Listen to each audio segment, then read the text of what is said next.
A church full of grace. The News Church.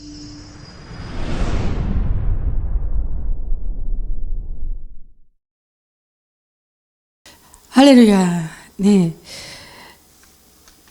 말씀을 전하러 나온 제가 이 모니터의 배경을 보고 먼저 은혜를 받고 힘을 얻습니다. 이 배경을 보니 이거는 평신도가 아닌 목사님이 하실 수 있는 그러한 배경의 선택이라고 저는 그렇게 생각합니다. 정말 목사님이 위임 목사님이신데 이렇게 친히 영상 모든 걸 다 이렇게 도와주셔요. 지금 우리 목사님 팔을 수술하셔서 불편하심에도 불구하고 예배를 위해 이렇게 섬겨주시니 너무 감사합니다. 이제 우리 교회도 여러 가지로 많은 일이 필요해요. 하나님이 이제 준비하시는 줄 믿습니다. 동역자를 비춰주시기를 이 말씀을 듣는 여러분들에게 간곡히 부탁드립니다. 이제 우리도 주의 하늘나라의 확장을 위하여서 일을 하여야 될 텐데 여러 동역자가 필요합니다. 기도의 동역자, 또 함께하는 동역자, 물질의 동역자, 또 이외에 그때그때 필요한 하나님께서 예비하신 그러한 동역자들과 합심하여서 주님과 동행하듯이 함께 동행하며 우리 복음의 씨앗을 뿌리러 나가는 그러한 많은 분들을 함께 해주실 줄로 믿고 우리 이 시간 귀한 은혜 시간 되길 바랍니다. 영국의 철학자이자 정치가인 프랜시스 베이컨이라는 사람의 명언, 그분의 명언입니다. 여러분도 다 잘 아실 겁니다. 아는 게 힘이다. 이런 말이 있죠. 아는 게 힘이다. 자, 우리가 모든 지식을 쌓아갈수록 물론 교만해진다면 안 되겠지만 알면 알수록 쌓일수록 힘이 될 수 있다는 거. 지식을 알면 알수록, 지식이 쌓여가면 쌓여갈수록 힘이 될 수 있다는 것이죠. 지식을 아는 것에부터 근데 거기다가 더 깊어져서 그 깊이를 새기면 새길수록 가장 좋은 그러한 최고의 지식이 있어요. 그런 여러 지식 가운데 우리는 무엇을 말할 수 있나요? 단연코 무엇입니까? 성경을 꼽을 수 있겠습니다. 할렐루야. 성경 지식을 많이 쌓으면 쌓을수록 힘이 난다는 거예요. 경험해 보신 분들 이 자리 또 많이 계실 거죠. 근데 처음으로 성경을 대하는 초보적인 입장이라면 성경이 그저 단순하게 지식으로 여겨질 수 있겠지만 배우다 보면 그 성경의 66권 내용 모두가 다 그리스도 예수님 이야기, 하나님 말씀이므로 성경이 이제부터 지식이 아닌 지혜가 되는 거예요. 하나님 말씀이 지혜죠. 그래서 힘이 됩니다.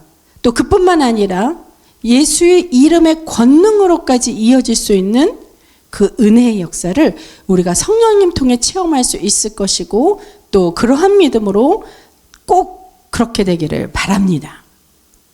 자, 그렇다면 성경이 말하는 고난이란 무슨 뜻일까요?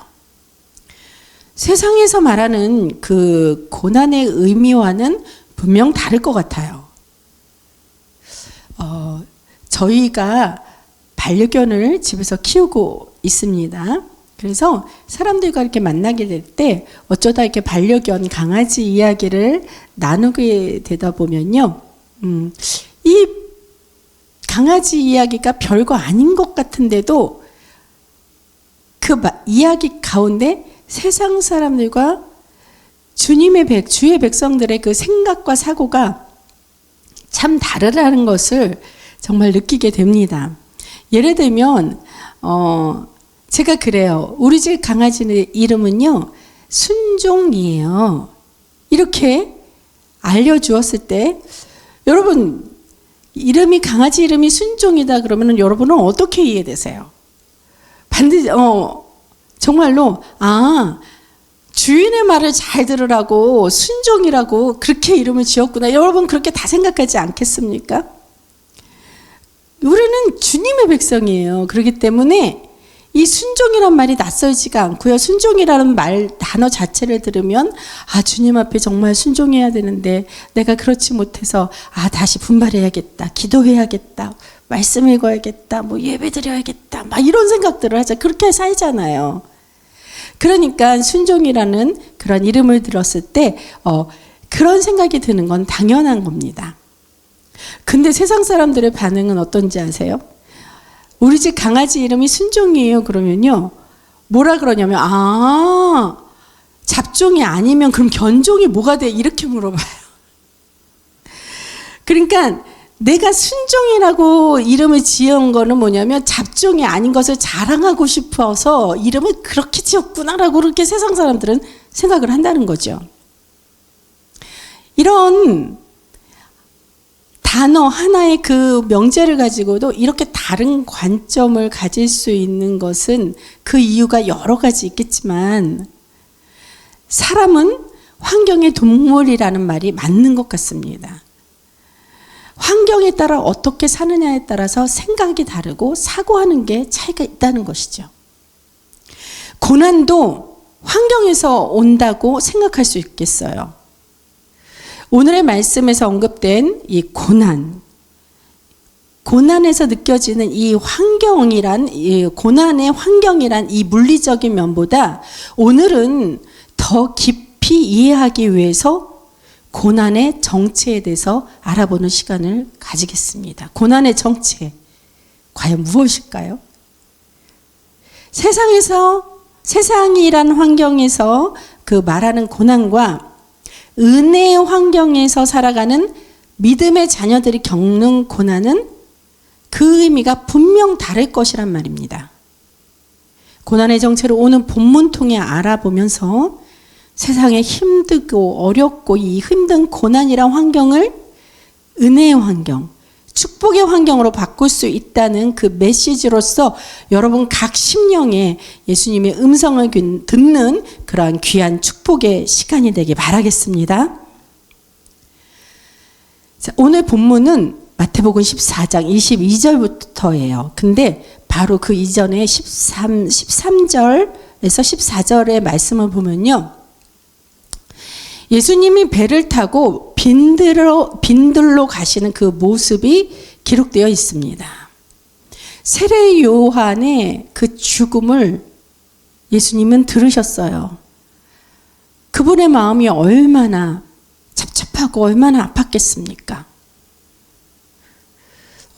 저라도 그 상태라면 그 지친 몸과 그 마음을 좀 쉬고 싶어서 어디 한적한 곳에라도 찾고 싶었을 거예요. 그러한 예수님의 마음이었을 것 같습니다. 그래서 예수님도 그 한적한 빈들에 가셨는데 그곳까지도 많은 무리들이 예수님을 따라다녔다는 거예요. 예수님이 그 이전에 얼마나 많은 일들을 해주셨습니까? 병든 자 고쳐주시고 안진뱅이 일으켜주시고 또 눈먼 자 뜨게 하시고 죽은 자까지도 살아나게 하시고 많은 그 기적의 그 소문이 나가니 엄청나게 많은 무리들이 따라다녔다는 거예요. 예수님도 좀 쉬셔야 되잖아요.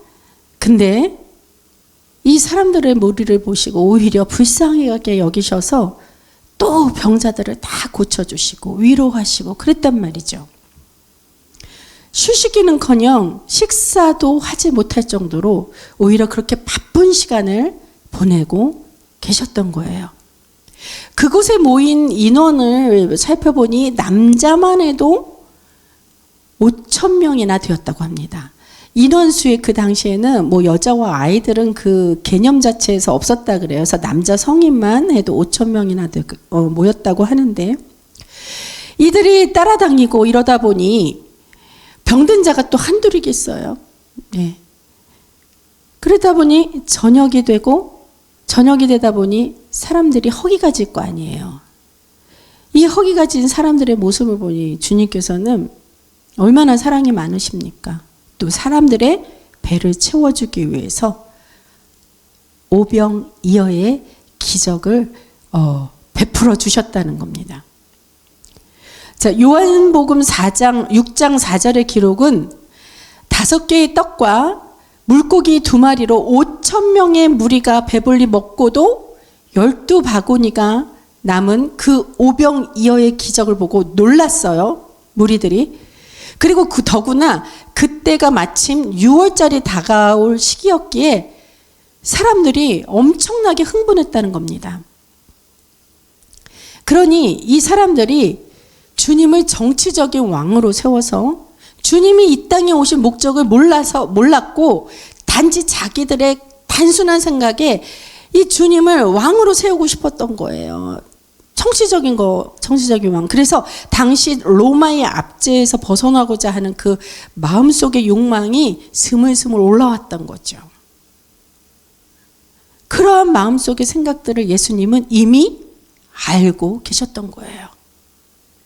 그래서 오늘 본문 시작이 되는 22절, 23절 그 기록이 그러한 상황으로 인한 예수님의 모습을 기록하면서 시작하고 있는 겁니다. 자, 예수님께서 즉시 제자들을 재촉하사 자기가 무리를 보내는 동안에 배를 타고 앞서 건너편으로 가게 하시고, 그러니까 주님은 모여 있었던 그 무리를 다 해산시켜 각자의 처소로 보내고 제자들까지 재촉해서 배를 타고 건너편으로 빨리빨리 너희 먼저 가 이러면서 예수님께서는 홀로 있는 시간을 그때도 가지시려 했습니다. 자, 우리가 24절의 말씀, 23절에 22절, 3절, 22절, 23절 말씀을 보니까 정말 이제 예수님이 좀 쉴 수 있으시려나 하고 이렇게 추측할 수 있겠지만 예수님이 따로 홀로 계시고자 한 이유는 휴식이 아닌 기도하러 산에 올라가고자 하시기 위함이었어요. 예수님은 유일하신 하나님의 아들이십니다. 예수님은 만물의 창조자시며 우리의 중보자가 되십니다. 더구나 요한복음 14장 14절에 내 이름으로 무엇이든지 구하면 내게 구하면 내가 행하리라. 내 이름으로, 즉 예수의 이름으로 무엇이든지 구하면 예수님께서 다 행해 주시리라는 그 약속의 말씀을 하셨어요. 하나님의 독생자 아들인 예수님이 육신을 입고 이 땅에 내려오셨다는 말이에요. 하늘나라에 그 부족할 것 없고 부러울 것 없는 하늘나라에 그 하나님 우편에 계신 그 예수님께서 뭐가 아쉬워서 이 땅에 내려오셨을까요? 그 자체가 겸손한 모습 아니겠습니까? 그러한 예수님의 겸손한 모습인데 또 이 땅에 와서도 기도하러 산에 올라가셨다는 것입니다. 이러한 예수님을 보면서 우리는 무엇을 깨닫고 어떠한 모습을 본받아야 할까요? 분명 겸손의 왕 앞에서 우리가 그 겸손을 배워야 되고 바로 그 겸손한 모습이 기도라는 것이며 그래서 그러한 예수님께 우리가 거룩함으로 경배드려야 할 것입니다. 자, 그 다음 24절에서 27절에 기록된 내용을 한번 보면요. 25절을 먼저 볼게요. 25절에 밤사경이라는 그러한 단어가 나옵니다. 이 밤사경이라는 게 시간적인 것을 나타나는 거죠. 지금 우리의 시간으로 계산하면 새벽 3시에서 6시 사이가 바로 밤사경이 되는 시간입니다. 동이 트기 바로 직전의 시간이 되는 거죠. 가장 어둠이 짙은 시간이에요. 그래서 이 어둠이 지나고 나면 곧 밝게 동이 트는 시간이 기다리고 있다는 그러한 의미가 됩니다. 이해하셨죠, 여러분? 그래서 여기서 바람과 물결로 인해 고난에 당하더라는 24절에 이러한 제자들에 대한 표현을 보면요. 가장 캄캄한 시간인 밤사경이라 더구나 앞도 안 보일 그러한 짙은 어둠 속에서 더 무섭고 더 두려웠을 것이란 말입니다. 그런데 더 불행했던 건 뭐냐면요. 예수님이 구원해 주시려 오셨는데도 불구하고 그 호수 위로 걸어오신 그 모습 자체만을 보고 이거 유령인가? 이거 헛개비인가? 막 이렇게 생각이 나고 착각해서 막 놀라고 소리 지르면서 막 두려워했다는 거예요. 자, 보십시오. 바로 이 전에 어떤 사건이 있었어요. 예수님께서 오병이어의 기적을 보여주신 그 사건이 있었어요. 그리고 꼭 배불리 먹고 정말로 12바구니까지 남았던 그런 기적을 보고 바로 배를 타고 이 제자들이 건너편으로 갔을 때, 그때 시간이 지나서 그 밤 사경에 예수님이 물 위로 걸어오신 그 장면을 목격했다는 겁니다. 예수님께서 그 바로 직전에 오병이어의 기적을 나타나셔서 그들이 체험했음에도 불구하고 믿음에 있어서 또 이렇게 여전히 연약한 모습을 보여주었다는 거예요. 그러나 예수님이 얼마나 사랑하시면 야단도 치지 아니하시고 일단 안심하라, 나니 두려워하지 말라, 이렇게 위로부터 하셨어요.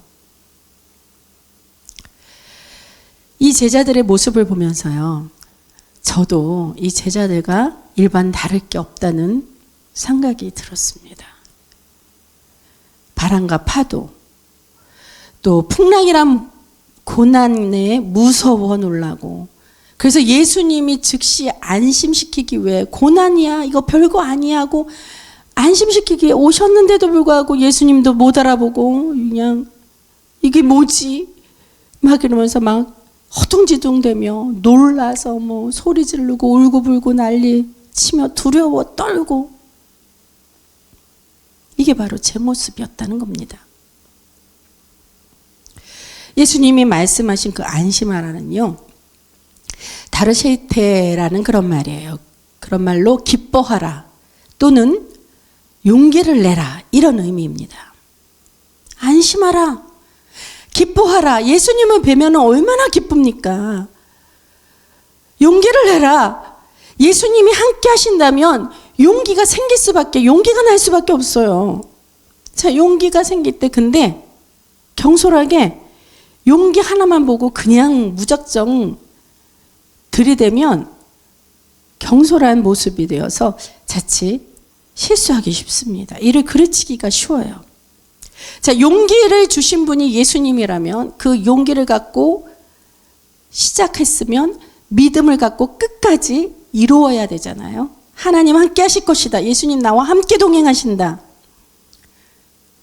베드로를 보면요, 물론 베드로가 이렇게 믿음이 성장하셔서 예수님이 부활하시고 승천하신 후에 베드로가 사도가 되었을 때는요, 든든한 교회로 예수님이 세워주신 후가 되니 영적 지도자로서 훌륭히 쓰임을 받았어요. 그러나 이 당시에 베드로는요, 성숙하지 못했던 제자가 막 되자마자였잖아요. 그래서 성숙하지 못했던 신앙이었습니다. 근데 베드로의 성격이 좀 급했어요. 열정이 먼저 앞섰던 그러한 사람이었습니다. 그래서 바다에 뛰어들었다가 믿음 없이 뛰어들었다가 물에 빠지는 그런 위험을 겪게 되는 거죠. 예수님께서 아셨을 거예요. 그러면서 그래도 예수님은 즉시 물에 빠진 베드로의 손을 내밀어 잡으시면서 이렇게 말씀하셨죠. 믿음이 작은 자요, 왜 의심하였느냐. 예수님이거든 저를 물 위로 걸어오도록 명하소서 하고 그렇게 얘기를 해서 처음에 예수님인 것을 믿었으면 끝까지 믿었어야지, 왜 이렇게 믿음을 성장시키지 못했냐, 왜 끝까지 믿지 못하였느냐, 뭐 이런 의미가 되지 않겠어요? 사실 오늘 본문에서 이 배 위에서의 그 위험한 상황에서 구원해 주신 이 예수님의 역사가 이번이 처음이 아닙니다. 14장 오늘의 말씀 그 이전에 8장 23절에서 27절까지에서도 또 경험을 한번 한 적이 있었잖아요. 뭐냐? 바다에 큰 놀이 일어나 배가 물결에 덮이게 되었을 때 제자들이 주무시는 예수님까지 굳이 깨워갖고 그 풍랑의 호수를 잔잔케 하셨던 그 역사를 제자들이 먼저 맛보았단 말이에요. 그 체험을 하고 이게 두 번째 똑같은 체험이에요. 근데 그때도 그냥 예수님 좀 편히 쉬게 내버려두지, 막 풍랑인다고 예수님을 깨워서 이거 바다가 이거 풍랑이 큰 놀이 일으키는데 예수님 우리가 두려워서 도저히 있지를 못하겠습니다. 이래서 예수님께서 그 바다 파도를 꾸짖어서 잠잠케 하시면서 또 거기 서서 했던 말이 어찌하여 무서워하느냐 믿음이 작은 자들아, 이러면서 예수님이 안타까워 하셨다는 겁니다. 8장의 이러한 역사에도 불구하고 14장에서도 여전히 믿음의 연약함을 보여주고 있었다는 거예요.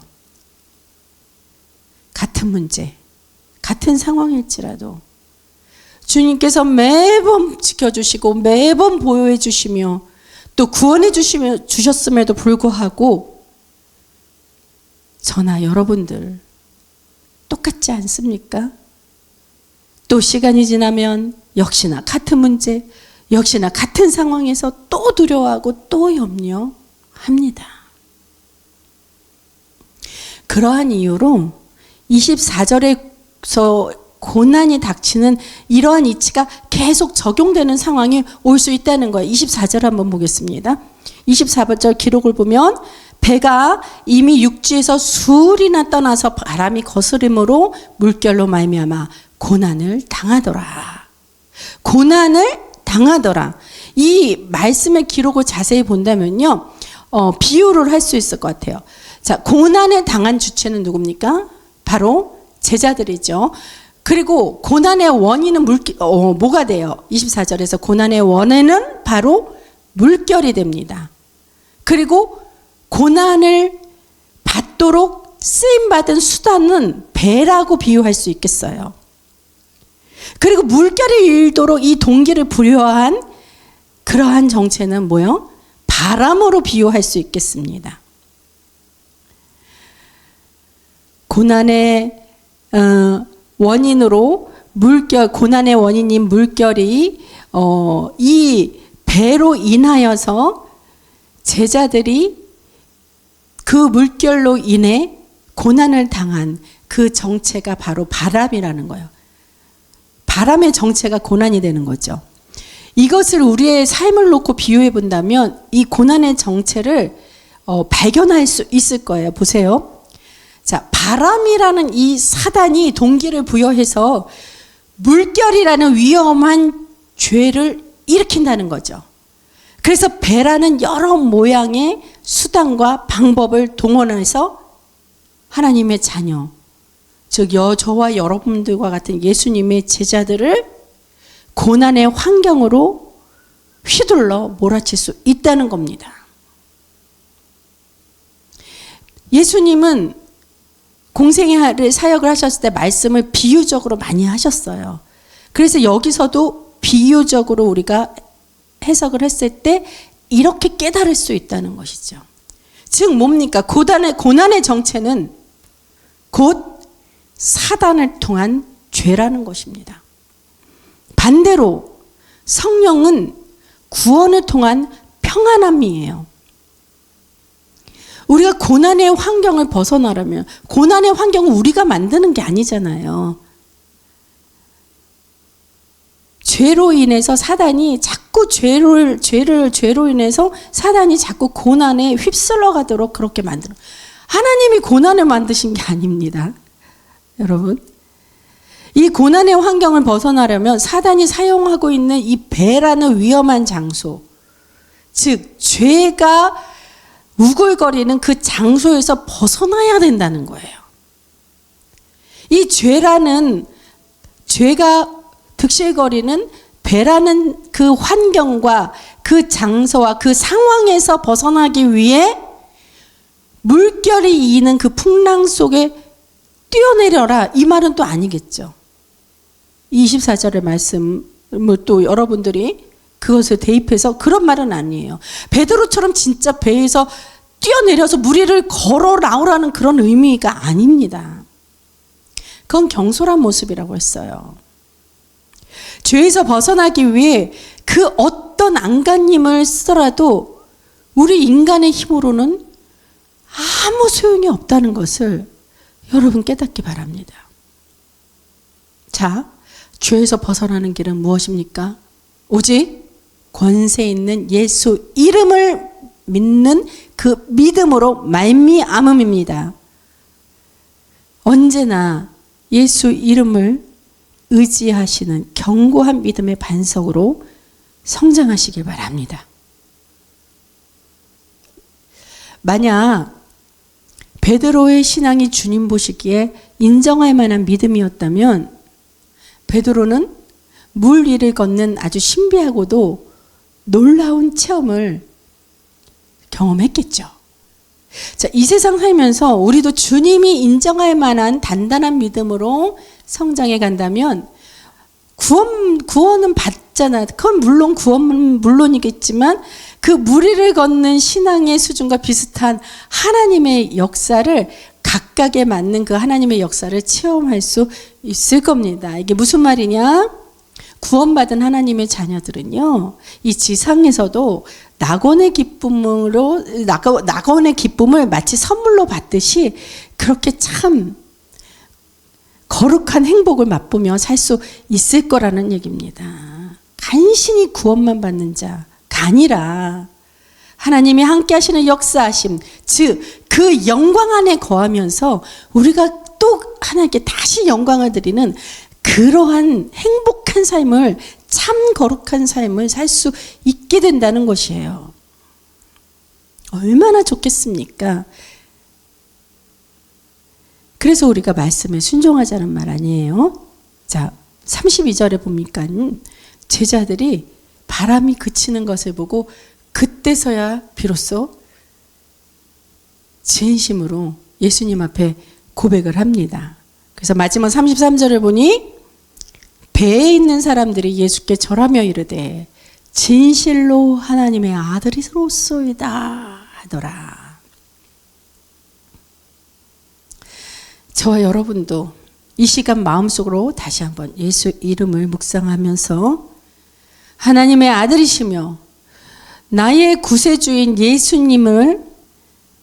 예수님이심을 진정으로 고백하고 또 이 진리를 늘 기억하시길 바랍니다.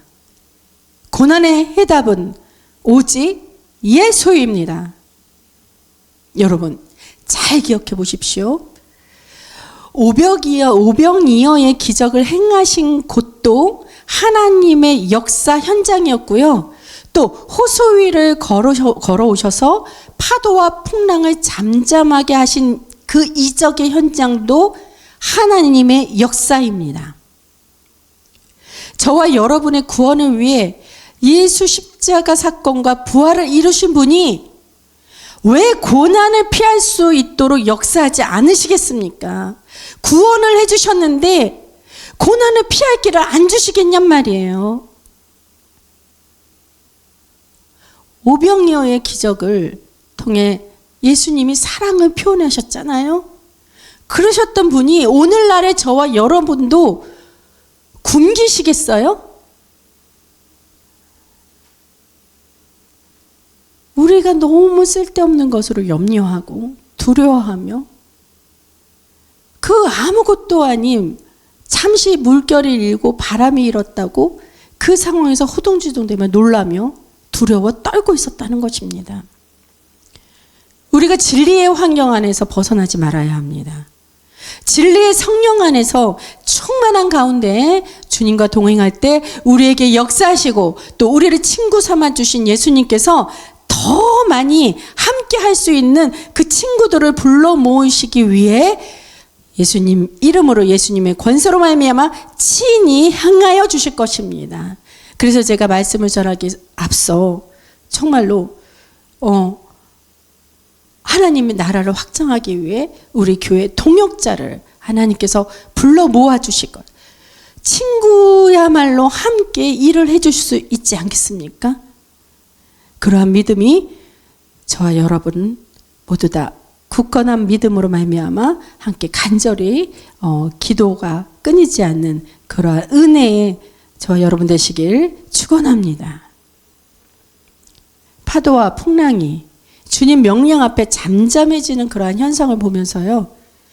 자, 이렇게 자연도 순종하는데 피조물인 우리도 피조물이잖아요. 이 사람들도 마땅히 하나님 앞에 하나님 말씀 앞에 순종해야 할 줄로 우리가 깨달아야 돼요. 모든 자연이든 사람이든 하나님 앞에서는 다 피조물입니다. 더구나 이 여러 피조물 중에서 하나님의 형상대로 사람을 지어주셨다고 그렇게 창세기 기록되어 있잖아요. 왜 하나님의 형상을 그대로 담게 하셨을까요? 그만큼 하나님이 저와 여러분 이 사람을 사랑하신다는 겁니다. 그래서 사랑하다 못해 하나님의 백성, 하나님의 자녀들로 삼아주신 거예요. 저와 여러분 모두는 그러한 아버지의 마음과 사랑을 깊이 깨닫고 영광의 그 자리에 함께 할 수 있도록 참 좋은 소식, 굿뉴스, 복음을 전하기에 저와 여러분 쓰임받도록 말씀에 순종하고 정말로 기도해야 할 줄로 믿습니다. 이 말씀에 순종한다는 그 자체가 주님과 함께 한다는 증거 아니겠어요? 말씀이 제가 계속 내 심령 속에 들린다, 내 귀에 들린다는 거는 심령이 듣는 거예요. 예? 산신령이 뭐 말하는 것처럼 뭐 설화 속에 그런 게 아니죠. 이 심령 속에 주님의 말씀이 들려진다는 것 자체가 주님이 나와 함께 하신다는 거잖아요. 그래서 주님과 함께 하신 자는요, 고난 뒤에 반드시 구원의 역사를 이루어 주실 것을 믿고 확신하는 자입니다. 이 확신하기에 고난의 정체를 잘 알아서 이 고난의 정체가 바로 축복의 예비라는 것을 깨닫게 되는 것입니다. 밤 사경이 지나면 동이 터요. 이 고난의 정체는, 짙은 어둠 속에서 오는 이 고난은 바로 예수 그리스도의 복음의 빛으로 물리칠 수 있는 축복의 예비가 된다는 것입니다. 이 깨달음을 얻고 말씀을 통해 주신 지혜를 반드시 기억하길 그리스도 예수님 이름으로 축원합니다. 이 귀한 은혜가 여러분 삶 전체에 흘러넘쳐 예수 구원과 함께 지상에서도 주님과 함께하는 이 낙원의 기쁨과 더불어 복음을 전하며 주님의 임재의 영광이 충만하기를 그리스도 예수님 이름으로 축원합니다. 기도하시겠습니다.